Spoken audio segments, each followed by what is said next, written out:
أعوذ بالله من الشيطان الرجيم بسم الله الرحمن الرحيم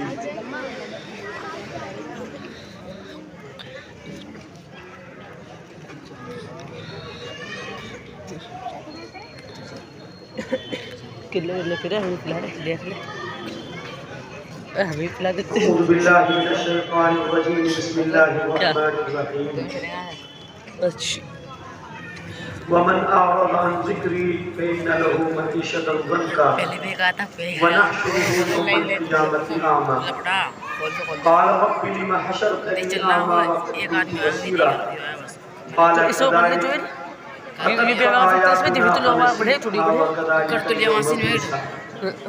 صدق الله العظيم قابل قدر حضرات علماء کرام عزیز بچوں اور بچیوں اور پردہ نشین پیاری ماں بہنوں، آج کا آپ کے اس مدرسے کا اور آپ کے محبوب ادارے کا یہ سالانہ پروگرام الحمدللہ انتہائی قصد و احتشام کے ساتھ میں منعقد ہو چکا ہے، اور اس پروگرام میں اللہ کا فضل ہے ازہر ہند مادر دارالعلوم دیوبند کے ایک انتہائی موقر اور ماہر ناز استاد رفیق محترم حضرت مولانا مفتی محمد مزمل صاحب تشریف لائے ہیں، بس وہ دیکھ رہا ہے اور انشاءاللہ وہ بھی اسٹیج کے بعد وہ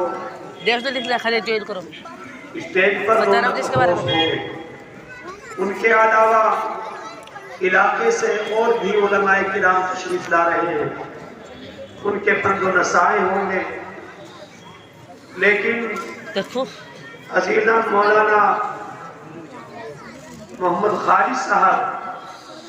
انہوں نے مدرسے کے ذمہ دار ہونے کی حیثیت سے ہمیں بھی دعوت کی، تو چونکہ کئی ایک اعتبارات سے ہمیں آپ حضرات سے کچھ گہرا تعلق ہے، جس کی بنیاد پر یہاں حاضری ہمارے لیے ضروری تھی، اور یہاں وعدے کے مطابق مجھے بات کرنی ہے، اس کے بعد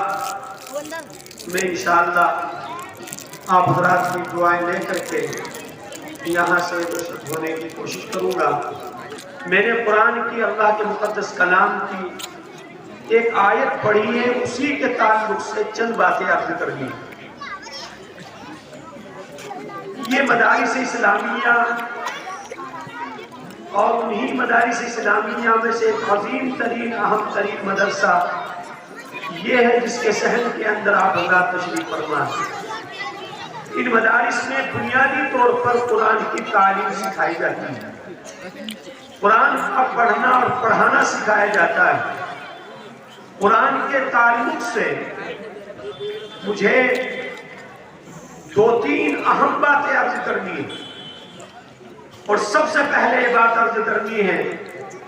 کہ قرآن کی عظمت، قرآن کا احترام ہمارے قلب و جگر کے اندر، ہمارے دل کے اندر اور دماغ کے اندر جتنا بھی قرآن کی عظمت اور احترام ہمارے اندر اتر جائے، ہمارے رگ و ریشے کے اندر سرایت کر جائے، میرے بزرگوں وہ کم ہی کم ہے۔ جن لوگوں نے قرآن کی عظمت کی، قرآن کا احترام کیا، اللہ تعالیٰ نے ان کو بہت نوازا ہے، بے حساب اللہ تعالیٰ نے دینی اعتبار سے ترقیات عطا فرمائی، دنیاوی اعتبارات سے اللہ تعالیٰ نے ان کو نوازا، زندگی میں سکون عطا فرمایا، عزت عطا فرمائی، اور پروردگار عالم نے فقر و فاقے سے محفوظ رکھا، دنیاوی اعتبار سے، کاروباری اعتبار سے بھی اللہ تعالیٰ نے ترقیات کے میناروں پر پہنچا۔ ان لوگوں کو جنہوں نے قرآن کی عظمت کی، قرآن کا احترام کیا، قرآن کی عظمت کیا ہے؟ آپ حضرات یقیناً یہ بات سوچ سکتے ہیں کہ جی ہم تو قرآن کا بڑا احترام کرتے ہیں، قرآن کی جانب ہم کبھی پیر نہیں کرتے، قرآن کو ہم اونچی جگہ پر رکھتے ہیں، قرآن کو اگر خدا نہ خواستہ گر جاتی ہے تو ہمارے دل کو تکلیف پہنچتی ہے، احساس ہوتا ہے۔ قرآن کے نیچے گرنے کی بنیاد پر یقیناً یہ چیز بھی احترام کے اندر داخل ہے، لیکن یہ قرآن کا مکمل احترام نہیں۔ قرآن کا مکمل احترام یہ ہے کہ قرآن اور قرآن کی تعلیمات ہماری زندگی کے اندر آ جائے، ہم قرآن کو پڑھنے والے بن جائیں، قرآن پر عمل کرنے والے بن جائیں، قرآن کو اپنے سینے میں خود محفوظ کرنے والے بن جائیں، یا اپنی اولاد کے سینوں میں قرآن کو ہم محفوظ کرانے والے بن جائیں۔ یہ قرآن کی عظمت ہے، قرآن کا احترام ہے۔ اسی طریقے سے جو حضرات قرآن کو پڑھنا جانتے ہیں، چاہے وہ حافظ قرآن ہو اور چاہے وہ ناظرہ خواہ ہو، ان کے لیے لازم اور ضروری ہے کہ مستقل کچھ نہ کچھ قرآن کی وہ تلاوت کریں، قرآن کو وہ پڑھیں،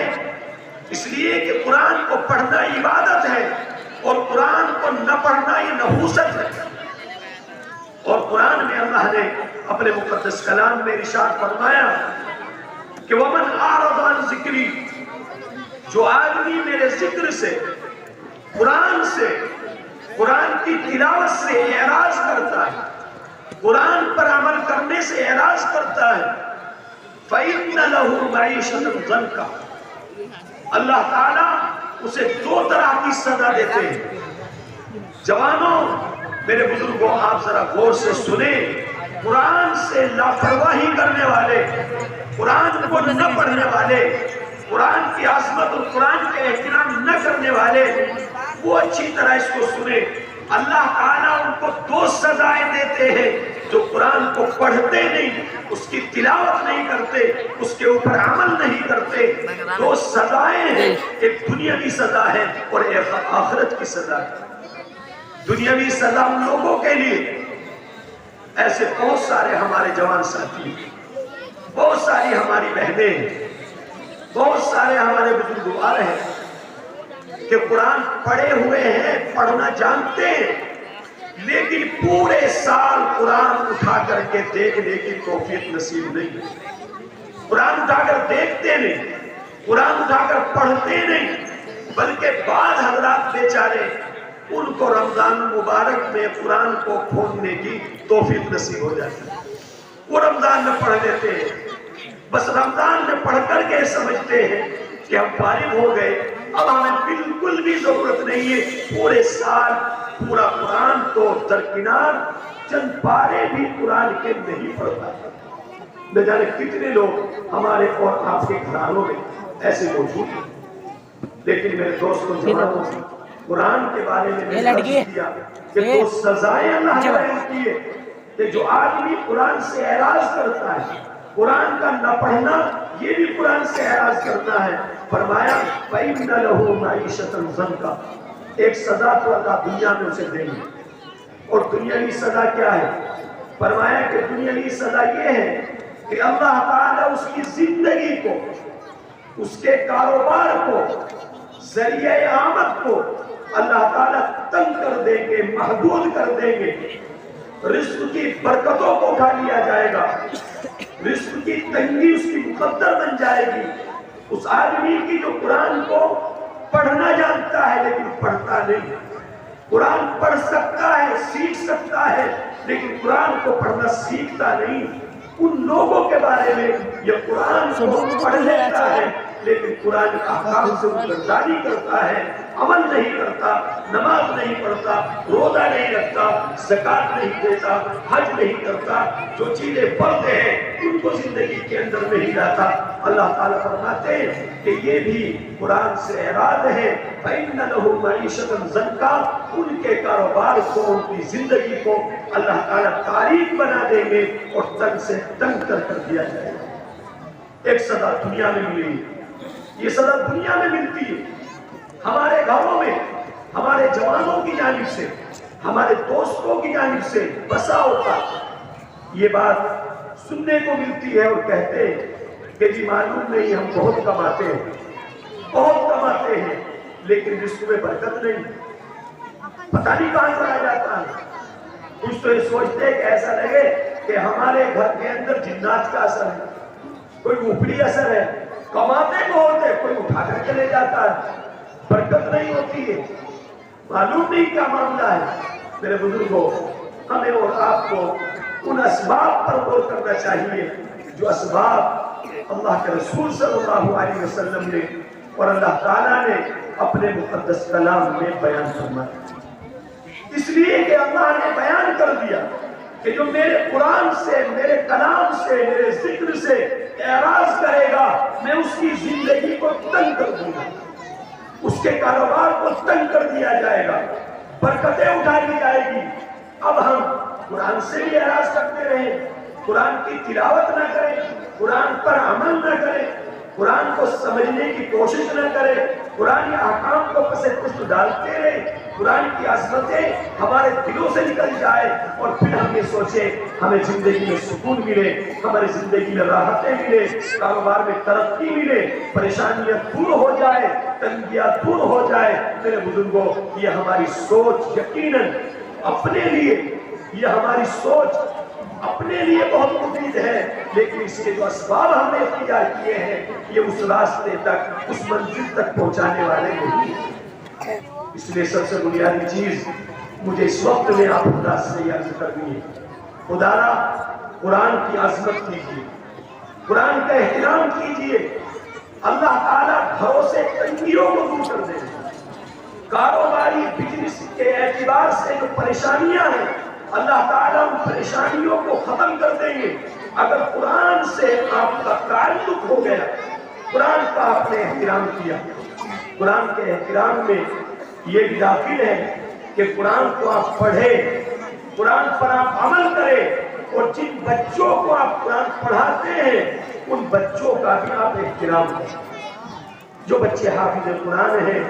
جو بچے قرآن کی تلاوت کرتے ہیں، قرآن سیکھتے ہیں، پڑھنے کے لیے آتے ہیں، میرے بزرگوں ان سے محبت کرنا، ان سے تعلق رکھنا، یہ بھی قرآن کی عظمت ہے اور یہ بھی قرآن کا احترام ہے۔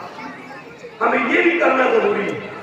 اور اللہ سے ہمیں دعا بھی کرنی چاہیے اللہ قرآن کی عظمت کرنے کی توفیق عطا فرمائے۔ اور دوسری سزا جو قرآن کا احترام نہ کرنے والوں کو اللہ تعالیٰ دے گے، وہ دوسری سزا بیان کی گئی ہے۔ تو دنیاوی سزا، دنیاوی سزا تو یہ ہے جو میں نے عرض کی کہ اس کی زندگی تنگ، تاریخ، کاروباری اعتبار سے برکتیں اٹھا لی جاتی ہے، گھروں میں اختلافات، انتشارات پیدا ہونے شروع ہو جاتے ہیں۔ اور آخرت کی سزا کیا ہے؟ فرمایا آخرت کی سزا یہ ہے وَنَحْشُرُهُ يَوْمَ الْقِيَامَةِ أَعْمَى۔ اللہ تعالیٰ فرماتے ہیں کل قیامت کے دن ایسے لوگوں کو ہم اندھا کر کے اٹھائیں گے۔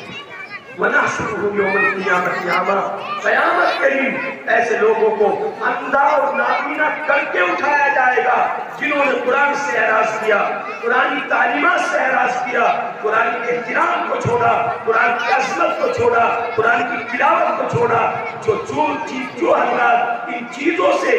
بہتری کریں گے، روگردانی کریں گے، دنیا کی سزا وہ ملے گی کہ دنیا تاریخ ہو جائے گی، اور اخروی سزا یہ ملے گی وَنَحْشُرُهُ يَوْمَ الْقِيَامَةِ أَعْمَى، قیامت کے دن ان کو نابینا اور اندھا کر کے اٹھایا جائے گا۔ اللہ ہم سب کی حفاظت فرمائے۔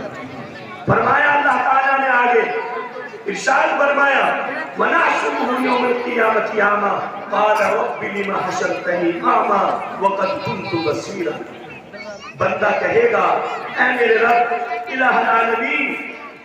میں تو دنیا کے اندر بینا تھا، میرے تو آنکھیں تھی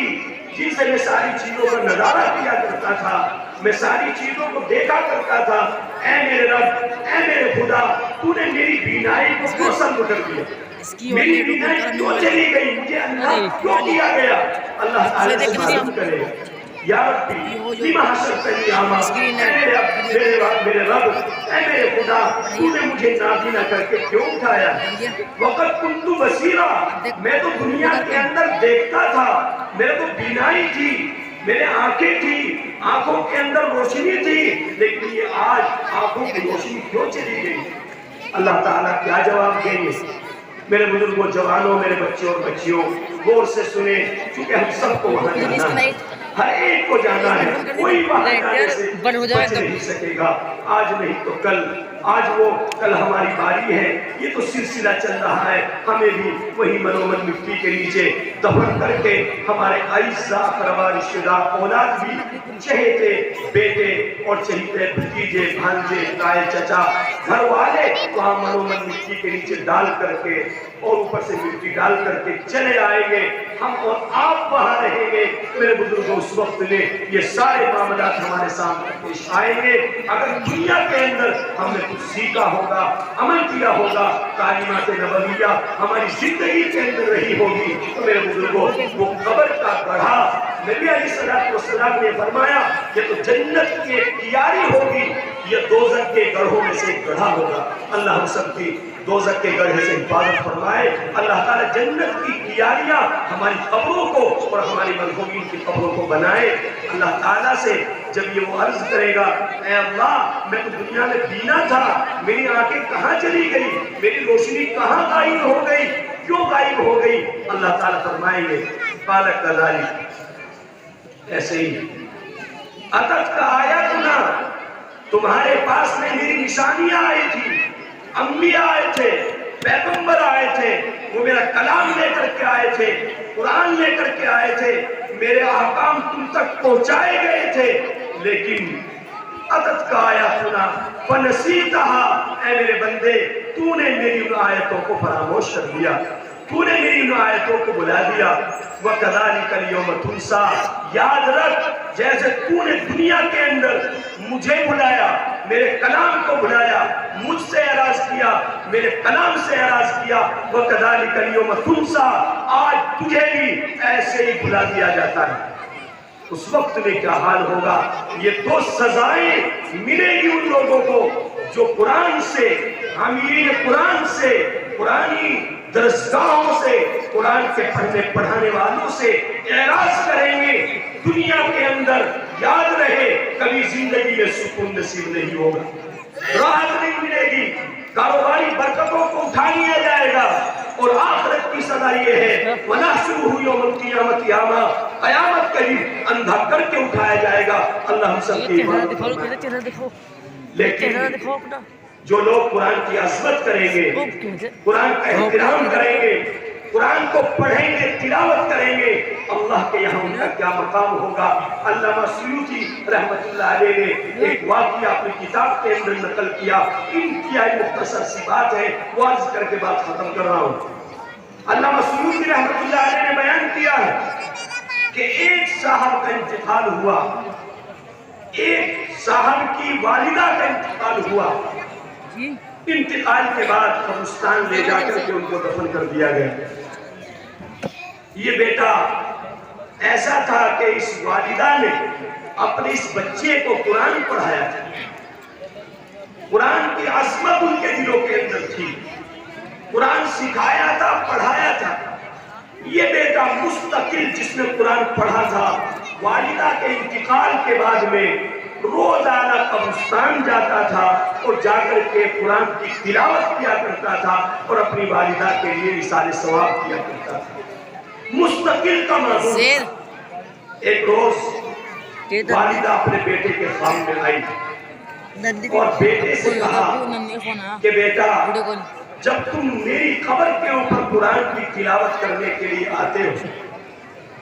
تو میں تم سے کہنا چاہتی ہوں کہ تھوڑی دیر کے لیے میری قبر پر آ کر کے خاموش ہو کر کھڑے ہو جائے، تھوڑی دیر کے لیے خاموش ہو کر کھڑے ہو جائے، کچھ دیر کے بعد قرآن کی تلاوت کیا کرو۔ بیٹے نے معلوم کیا، واقع طالب علم تھے، قرآن پڑھا تھا، آگے پڑھ رہے تھے، طلبہ کا مزاج ہوتا ہے ہر بات پر سوال کرنے۔ والدہ سے سوال کیا خواب کی حالت ہی میں کہ اے والدہ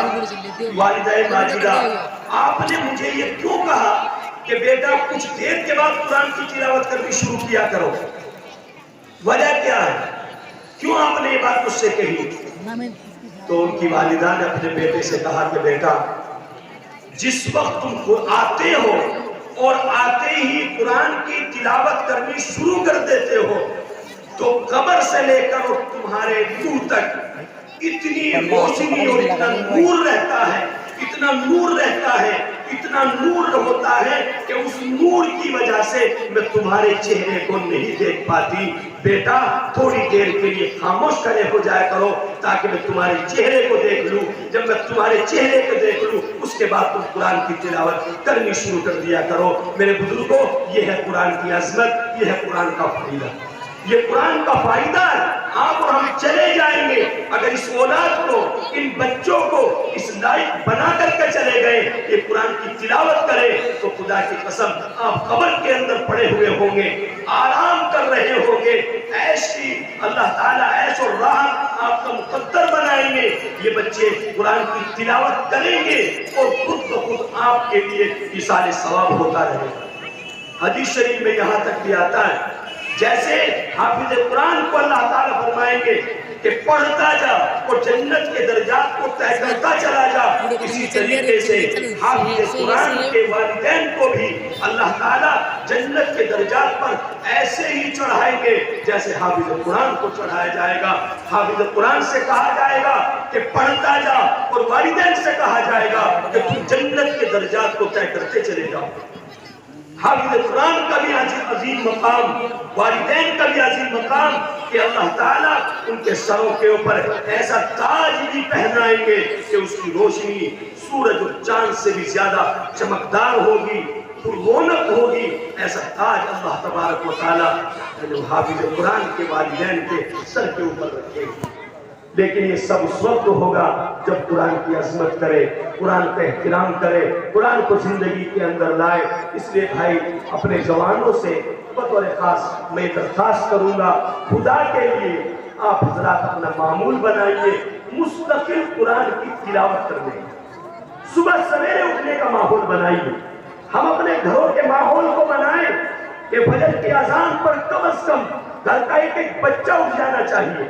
فجر کی اذان پر اللہ اگر مقدر فرمائے فجر سے پہلے اٹھنے کی توفیق عطا فرمائے، تہجد کی چند رکعتیں پڑھنے کی ہدایت مل جائے تو نور علی نور، زہر تو شر۔ لیکن میرے بزرگوں اگر اتنا بھی نہ ہو سکے کم از کم جب اللہ کا منادی آواز لگائے فجر کی اذان شروع ہو تو گھر کا ہر فرد، ہر بچہ، ہر بچی، ہمارا بڑا اور چھوٹا جوان سب بیدار ہو جائے اور اٹھ کر کے اپنی ضروریات سے فارغ ہو اور ضروریات سے فارغ ہو کر کے قرآن کی تلاوت کرے، نماز پڑھے اور تھوڑی ورزش کرے۔ جیسے بھی موقع ہو ورزش بھی کرنی چاہیے۔ ان چیزوں کو ہمیں اپنے لیے لازم سمجھنا چاہیے اور اپنے گھروں کا ہمیں ماحول بنانا چاہیے۔